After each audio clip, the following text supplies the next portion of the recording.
sun died slowly over White Rock, staining the sky blood-red as the lone rider crossed the town's entrance. The dust raised by his black horse's hooves danced in the hot air, creating golden ghosts that dissolved in the wind. He wasn't looking for trouble, just fresh water and a night's rest away from the merciless desert he'd crossed for 3 days. People on the porches watched with the typical suspicion of those who see strangers as harbingers of storms. The gunslinger, with his time-worn long coat and low hat covering tired eyes, went straight to the water trough in the center of the square. That's when fate, cruel as a desert serpent, struck. "That man!" The feminine scream cut through the air like a sharpened blade.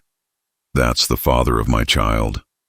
Maria Elena emerged from the shadows of the general store, holding a girl no more than 2 years old. Her eyes, moist with tears that seemed too real to be false, fixed on the gunslinger with accusatory intensity. The child, curiously, didn't cry.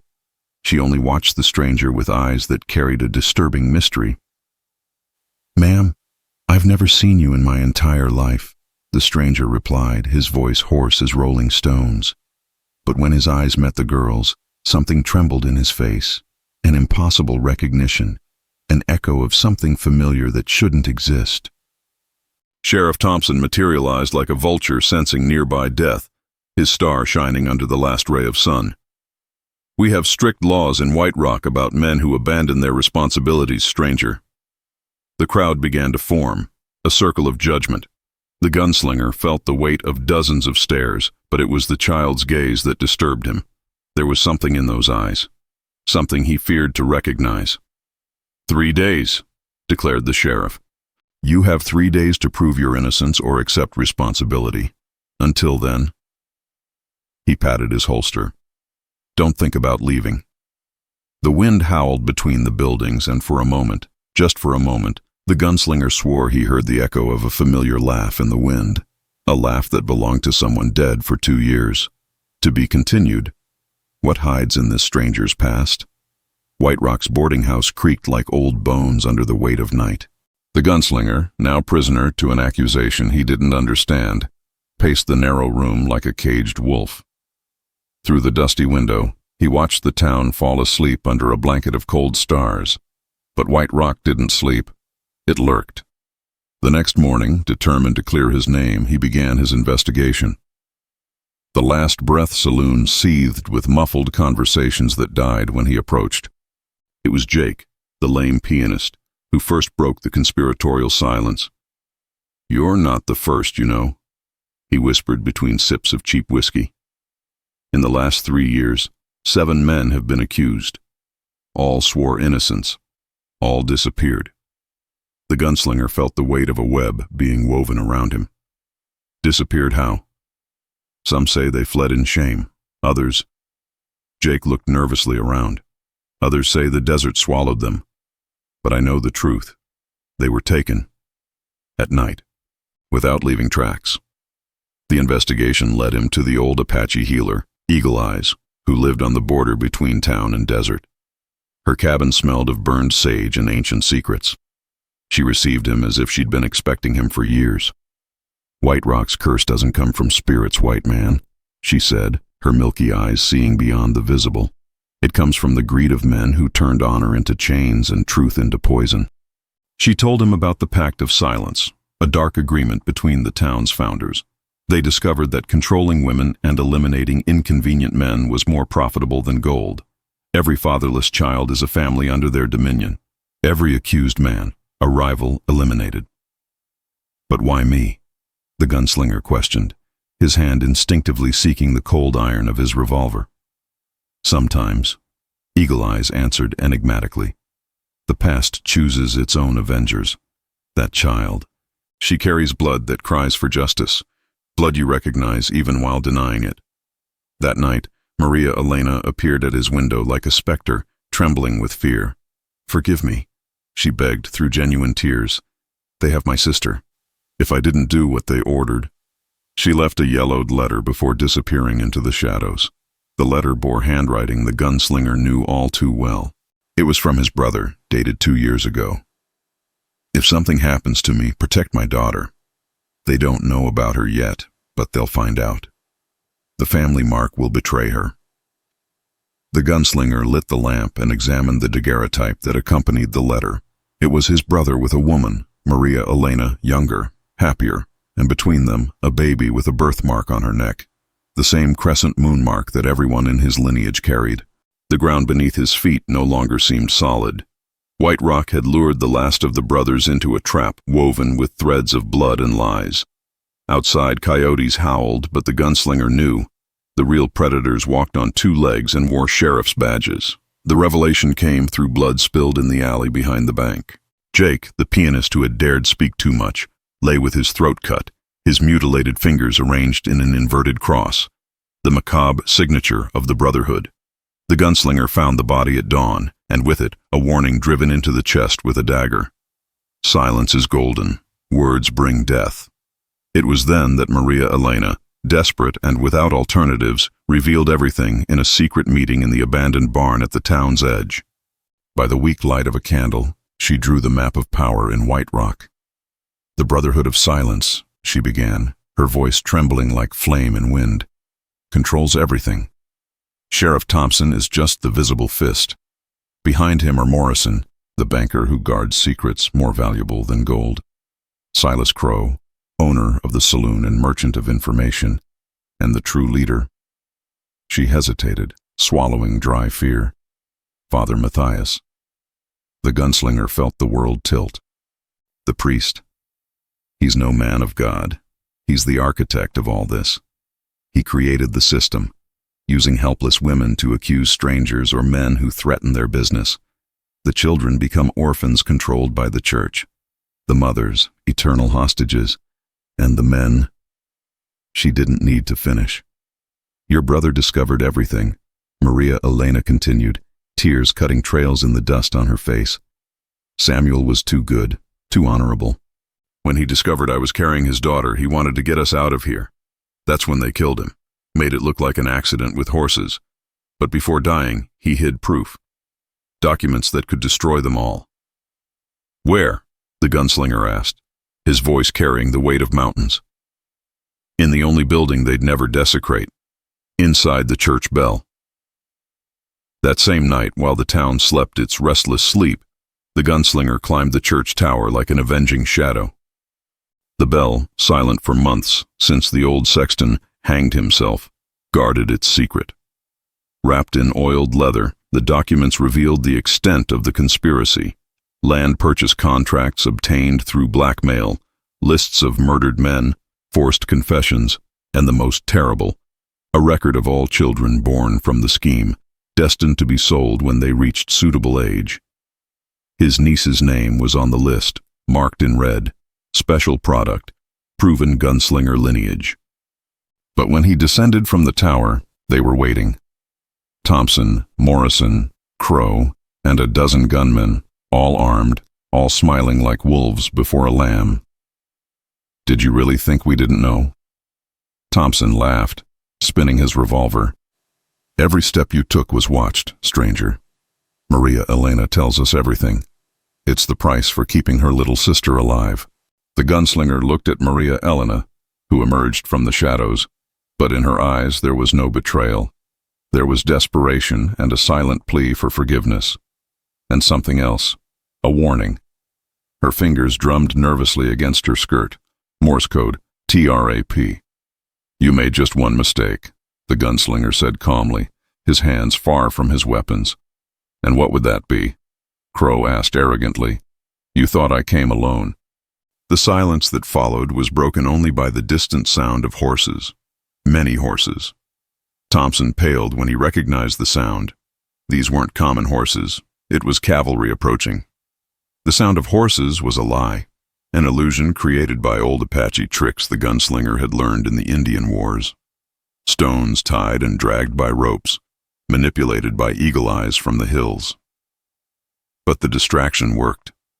In the moment of confusion, the gunslinger rolled behind the water trough, while Maria Elena pulled a hidden derringer, shooting Crow in the shoulder. The escape was chaotic, but successful. Taking refuge in Eagle Eye's hideout, the gunslinger could finally examine the stolen documents calmly. It was then that the complete truth revealed itself like a destructive avalanche. "My God," he murmured, reading a letter in Father Matthias's handwriting. Samuel wasn't the only one. The papers revealed that the Brotherhood had been operating for a decade. Among the victims, 3 names made his blood freeze: Samuel, his younger brother; Marcus, his older brother; and Thomas, his father. All had passed through White Rock at different times. All had died in accidents after partially discovering the scheme. "They hunted your family like wolves hunt elk," Eagle Eyes said gravely. But why? The answer was in an older document dated 20 years ago, a mining contract. The gunslinger's father had discovered a silver vein in the region, a fortune hidden in the mountains to the north. He had registered the discovery but died before exploiting it. By law, the claim would pass to his sons. The Brotherhood had systematically eliminated the heirs, one by one. But they made a mistake, Maria Elena observed, studying the legal papers. The claim can only be contested if there are no living heirs. As long as you breathe, and now your niece too, they can't touch the mine. That's why the urgency to incriminate me, the gunslinger understood. A man hanged for abandonment loses legal rights, and an orphaned child under church custody would be controlled by Matthias, Maria Elena completed with disgust. But there was more. Among the documents, an old photograph showed White Rock's founders. In the center, a young Father Matthias, but that wasn't the name written. It was Matthew Morrison, brother of the current banker. And beside him, a face the gunslinger recognized with shock. It was his own mother, young and smiling, before she met his father. Matthias courted her first, Eagle Eyes revealed, having kept this secret for decades. But she chose your father. Matthias swore he would destroy all descendants of the man who stole his woman. The mine was just the excuse. This was always about revenge. The gunslinger felt the weight of generations on his shoulders. His niece slept in Maria Elena's lap, innocent of the bloodshed in her name. Little Sarah, now he knew her real name, carried the family's crescent mark on her neck, but she also carried something more. She was the last hope for justice for 3 generations of dead. "They're planning something big for the founding festival," Maria Elena warned. 3 days. I heard Morrison say it would be the final act of the play. The gunslinger looked at the 2 women and the child. Alone, he was just one man against a town. But the dead cried for justice, and he was the last one capable of delivering it.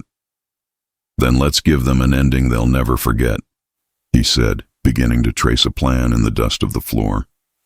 "The blood of the past feeds the vengeance of the present, but will it be enough?" In the gloom of the abandoned mill, where wheat no longer turned for years and only flower ghosts danced in the air, the gunslinger gathered White Rock's broken souls. They were souls the Brotherhood had ground like grain, leaving only husks of who they once were. First came Marcus Iron Leg Sullivan, former Confederate captain who had lost not just the war, but his left leg and his 12-year-old son. The boy had been accused of theft and hanged without trial when his father dared question Morrison's abusive taxes. Marcus limped, but his eyes burned with fire that not 1,000 defeats could extinguish. Then came Red Rosa, the most feared and despised woman in the saloon. Few knew that before selling kisses for coins, she had been a teacher. The Brotherhood had taken her newborn son, declaring her morally unfit after refusing Father Matthias's advances. The baby had been sold to a family back east. She never saw him again. Last came Diego Longshadow, whose real surname no one could pronounce. A skilled vaquero, he had lost father, brother, and cousin in a single night when the Brotherhood decided too many Mexicans lowered land values. He survived by playing dead among the bodies, his family's blood drying on his skin while he listened to the murderers laugh. "Why should we trust you?" Rosa questioned, her voice hoarse from whiskey and swallowed tears. "All strangers promise change. They all end up dead or bought." The gunslinger didn't answer with words. He placed on the dusty table the stolen documents, the proof of crimes, and something more, his own death sentence, found among the papers. "Eliminate after the festival. Make it look like escape." "They killed 3 generations of my family," he said simply. But I won't fight just for revenge. I'll fight for her. He pointed to Sarah sleeping in Maria Elena's arms. And for all the children who can still be saved. Marcus was the first to extend his hand. My son would be 17 today.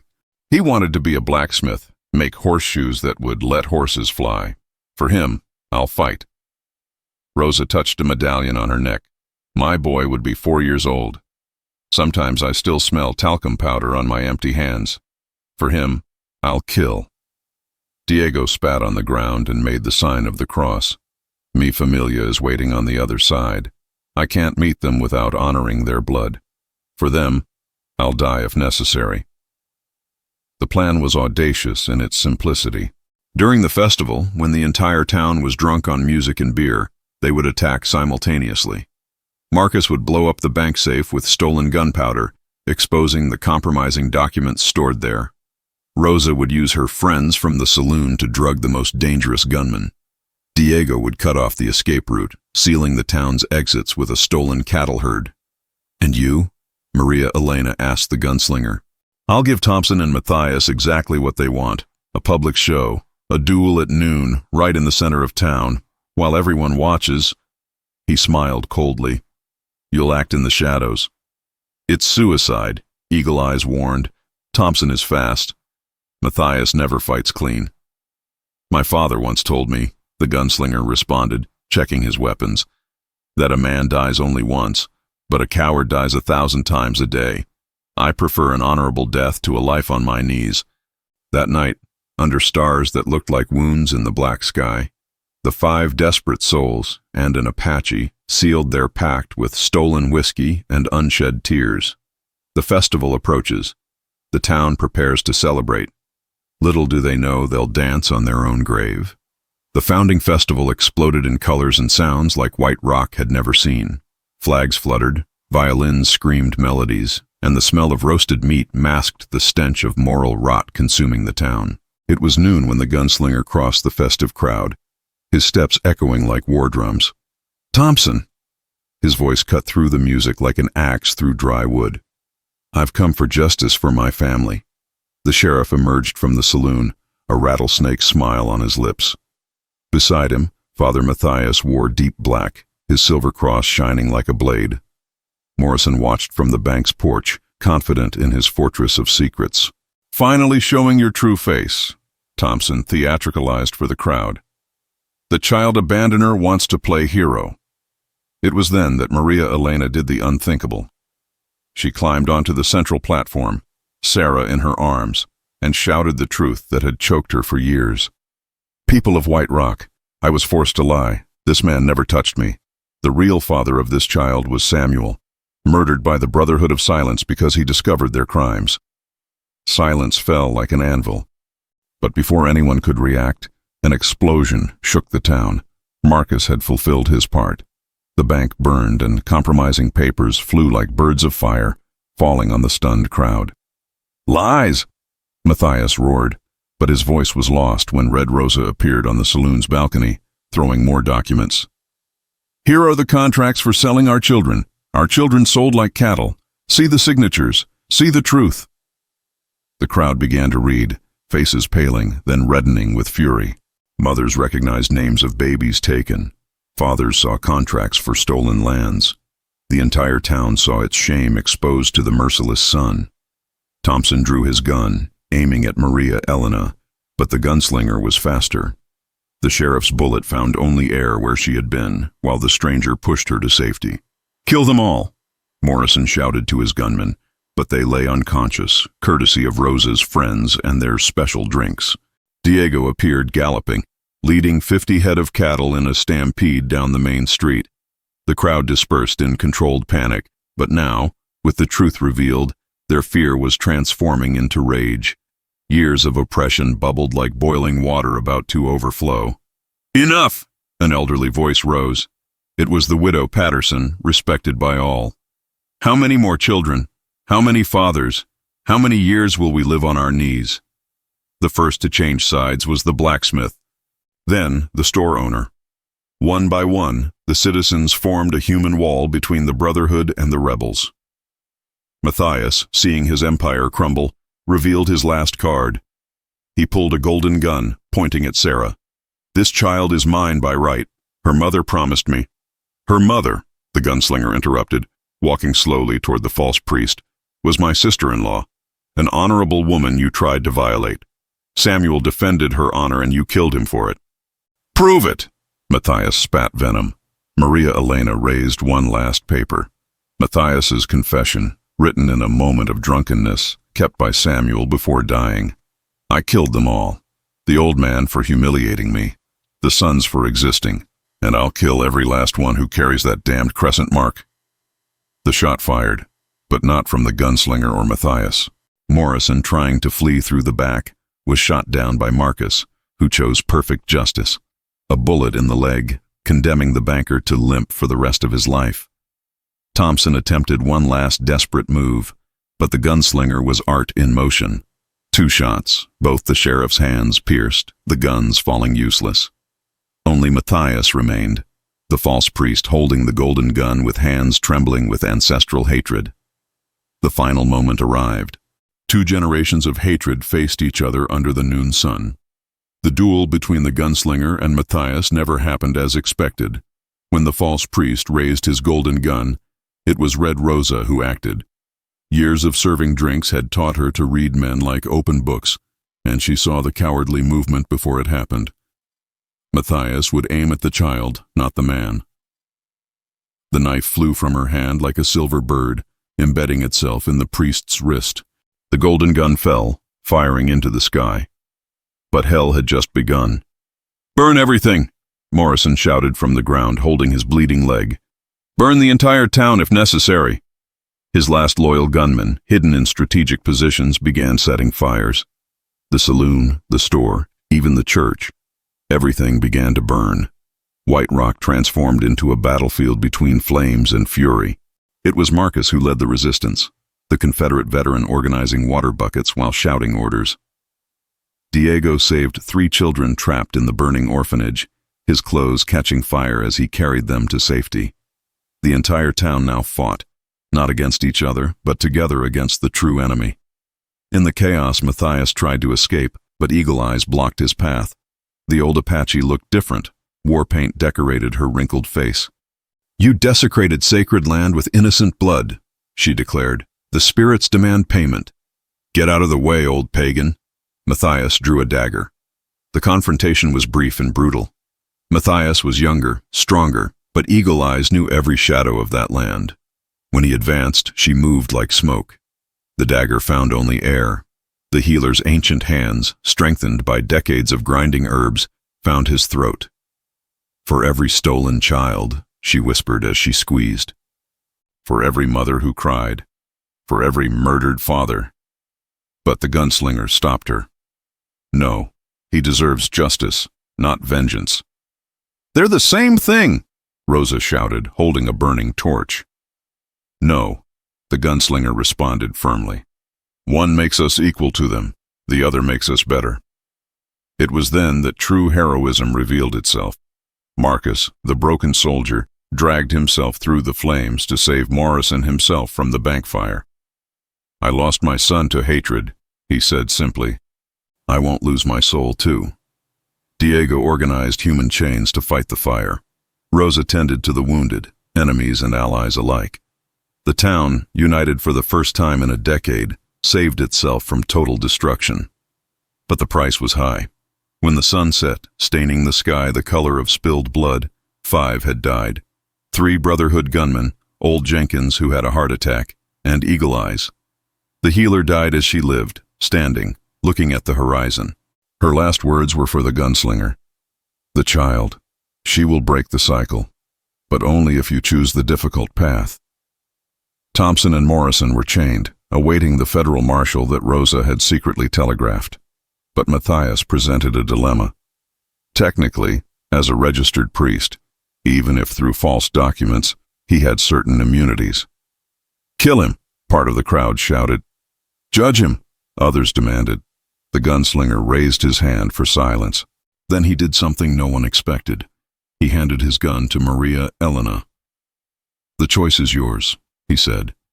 "He destroyed your life, killed the man you loved, tried to steal your daughter. Whatever justice or vengeance you choose, I'll support it." Maria Elena took the gun with trembling hands. She looked at Sarah, then at Matthias kneeling. The entire town held its breath.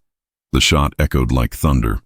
The bullet grazed Matthias's ear, drawing blood but not life.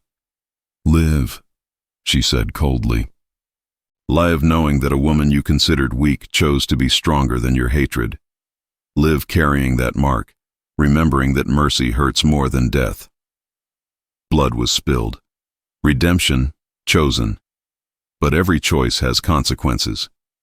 3 weeks had passed since the festival that became revolution. White Rock breathed differently, the air no longer heavy with secrets, but light with possibility. Thompson and Morrison awaited trial in federal prison. Matthias, marked by Maria Elena's mercy, had fled in the dead of night, leaving only his silver cross driven into the church door with a note. "This isn't over." The gunslinger stood in the cemetery, before 3 new tombstones beside his family's old ones. Eagle Eyes rested among her ancestors. The other dead, buried with honors denied them in life. Sarah played among the tombs, innocent as only children can be in places of death, picking wildflowers that stubbornly grew. "It's time." Maria Elena approached, dressed for travel. In her hands, a worn leather folder. "I found this among Matthias's remaining papers." The gunslinger opened the folder. Inside, maps and documents detailing an impossible network. White Rock was just one node in a web that extended throughout the territory. Towns marked with red crosses, Black Eagle, Death's Pass, Hope Village. In each one, the same pattern. Powerful men, subjugated women, stolen children. 17 towns, Maria Elena counted. 17 brotherhoods, all connected, all answering to someone called only the Architect. Marcus approached limping, now elected sheriff of White Rock. "The town is safe. Rosa took over the saloon, turned it into a decent place. Diego is teaching the children to ride. We rebuilt what we could." He paused, looking at the horizon. "But you two, you have other demons to hunt, don't you?" The gunslinger nodded slowly. "Sarah needs stability. A real home, a family. She'll have it." Rosa appeared, embracing the child who ran toward her. "I know what it's like to lose a child. I won't lose another chance to be a mother." The farewell was simple. Sarah hugged the uncle she barely knew but instinctively loved. "Will you come back?" she asked with the brutal wisdom of children. "Maybe," he answered honestly. "But you'll be safe. Always." Diego brought 2 saddled horses, a black one for the gunslinger, a brown one for Maria Elena. "Where to first?" the vaquero asked. Maria Elena studied the maps. "Black Eagle, 3 days south. The document says children disappear into the mines there." "You can't face 17 towns alone," Marcus protested. "We won't be alone," the gunslinger responded, mounting. "In every town there are people like you, broken but not destroyed, waiting for someone to light the first spark." As they prepared to leave, a lone rider appeared on the horizon.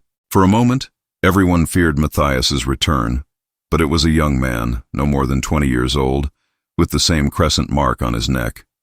"My name is Jonathan," he said, removing his hat. "Jonathan Harwick. I heard you found my father's killers, Thomas Harwick." The gunslinger studied the boy. Another cousin, another survivor. "You know how to use those?" He pointed to the young man's guns. "My father taught me before he left to find you all and never returned." "Then come," the gunslinger decided. "The road is long and our dead are many." As the sun began to set, painting the sky with promises of storms and redemptions, 3 riders left White Rock. Behind them, a reborn town. Ahead, 16 hells awaiting salvation. Sarah waved until they disappeared in the golden dust. Rosa held her tight.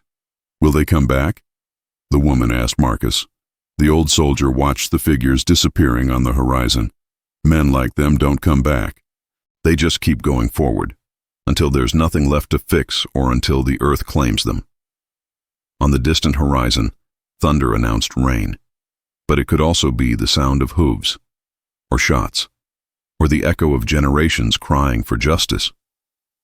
Maria Elena looked at the gunslinger as they rode. You know this never ends, don't you?